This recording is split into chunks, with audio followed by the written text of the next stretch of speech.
Gazette du Togo, une vision sur l'actualité togolaise et sur le monde.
L'avenir de leur patrie, ce lieu se transforme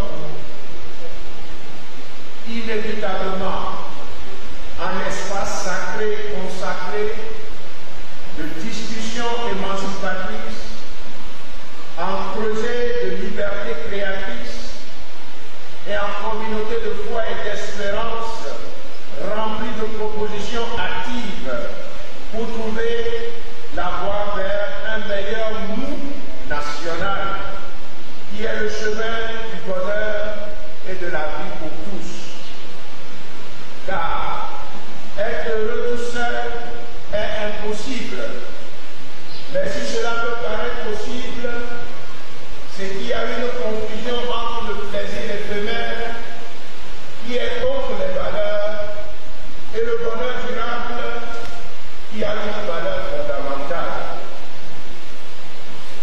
Comme on le rappelle, l'esprit et les attitudes de ce forum que vous avez entre vos mains, notre rencontre citoyenne de ces 2 jours n'est pas et ne sera pas une tribune contre une personne, un groupe ou une organisation. Ce rassemblement constitue la volonté fondamentale de Togolais et des amis sincères du Togo à tracer des pistes essentielles à l'existence d'un Togo débarrassé d'une crise sociale, économique et politique lancinante et qui n'a que trop duré au détriment de nos populations qui touchent le fond dans une réelle misère noire, faite de faim, d'impossibilité de se soigner, d'assurer une éducation de qualité aux enfants, d'ouvrir les portes de l'emploi aux jeunes, d'offrir à la jeune fille et aux femmes en général et à la femme rurale en particulier un minimum de qualité de vie et de bien-être. En effet, la misère est partout, dans nos villes, cantons, villages, hameaux, etc. Même si la raison et le cœur semblent ne pas nous pousser à mettre nos populations au centre de l'organisation de notre vivre ensemble, disons-le haut et fort, crions-le dans tout le pays, tout Togolais, toute Togolaise a le devoir sacré de s'engager, de participer avec tous les moyens nécessaires à une veille citoyenne active, intelligente et efficace, susceptible de briser le cercle vicieux de l'immobilisme national et de la quête d'intérêts personnels ou partisans. Dans un message publié par un jeune informaticien togolais de la diaspora, dont j'offre ici un extrait, se traduit le mal-être social du Togolais. Je le cite: Togo mon chéri, tu te demandes sans doute où je suis passé. Sache que j'ai simplement décidé de m'améliorer ailleurs. Presque tous les jours, tu bats fort dans mon cœur. Mais parfois j'ai l'impression comme si ceux qui te dirigent ou veulent te diriger n'apprécient pas notre présence et ne pensent pas à nous, mais seulement à eux, à leur famille et à leurs amis. On m'a dit que pour continuer à vivre dignement dans notre maison commune que tu es, je dois avoir quelqu'un. Car pour être quelqu'un chez toi, il faut avoir quelqu'un. Je suis parti malgré moi. J'ai vendu tous les biens de mes frères et sœurs que nous avons en héritage. Certains de mes frères disent que tu es un pays de merde et d'égoïstes. Personnellement, je ne le crois pas. Mais entre la misère qui affame, déshumanise et rend fou, j'ai choisi, en attendant des lendemains meilleurs, la solitude sans la faim, la chance de parler sans me retrouver en prison, Je n'aime pas la politique politicienne, tu le sais bien, car je préfère l'amitié entre les personnes et je déteste la violence et la brutalité. Je suis loin, malgré moi, dans la souffrance, dans le froid, avec d'autres mots, mais je n'ai plus faim et je n'ai plus la terreur au ventre à tout moment. Je suis convaincu qu'un jour viendra où tu pourras bénéficier pleinement de l'ensemble de mes potentialités. Ton dévoué fils qui t'aime malgré tout. Fin de citation. Fils et filles, femmes, jeunes, adultes, travailleurs, chômeurs, fonctionnaires et que sais-je encore, chaque jour et de plus en plus, des Togolais s'interrogent sur la sortie de la longue nuit. Depuis des décennies, des quatre coins de notre très cher pays, les Togolais méditent cette déclaration solennelle des premières heures de notre accession à la souveraineté nationale et internationale. Je cite, « La nuit est longue, mais le jour vient », tiré du prophète Isaïe, le chapitre 21, verset 12. Mais coincé dans un contexte régional et international, méprisant et livré à une réalité politico-économique écrasante, les Togolais se posent la question suivante. À quand ce jour pour un Togo nouveau? Beaucoup sont comme découragés, surtout après le 20 décembre 2018. Mais je suis de ceux qui pensent, avec vous je crois, que tout est grâce et que Dieu fait tout concourir au bien de ceux qu'il aime, que nous n'avons pas le droit au découragement, car comme le dit Kizerbo, si nous sommes couchés, nous sommes morts. J'estime que le plus important n'est pas ce qu'on a fait de nous, mais ce que nous faisons de ce qu'on a fait de nous. Sans aucun désir de normaliser l'inacceptable, j'estime que dans la vie d'une famille ou d'une nation, si les membres le décident sincèrement et s'y engagent résolument, ils deviennent capables de tirer un grand bien, même d'un mal. Je crois que nous pouvons et nous devons. Nous pouvons le faire ensemble si nous le voulons. D'autres peuples l'ont réalisé. Pourquoi pas nous?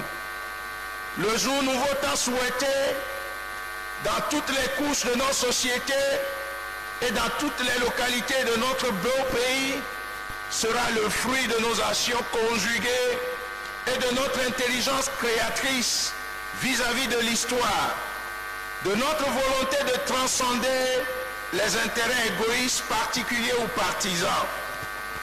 C'est pour bâtir les conditions réelles de l'espérance pour le Togo que le mouvement des forces Vive Espérance pour le Togo appelle à fédérer les énergies citoyennes pour une convergence des stratégies en vue d'un réel changement social, politique et économique qui implique l'effectivité des réformes constitutionnelles, institutionnelles et électorales.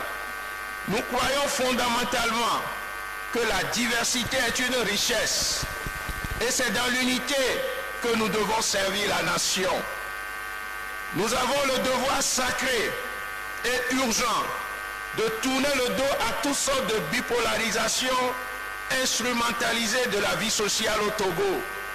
Nord, Sud, gouvernement, opposition, partis politiques, organisations de la société civile, forces armées, civiles, riches, pauvres, pour ne citer que ces formes de bipolarisation facilement instrumentalisées pour nous asservir.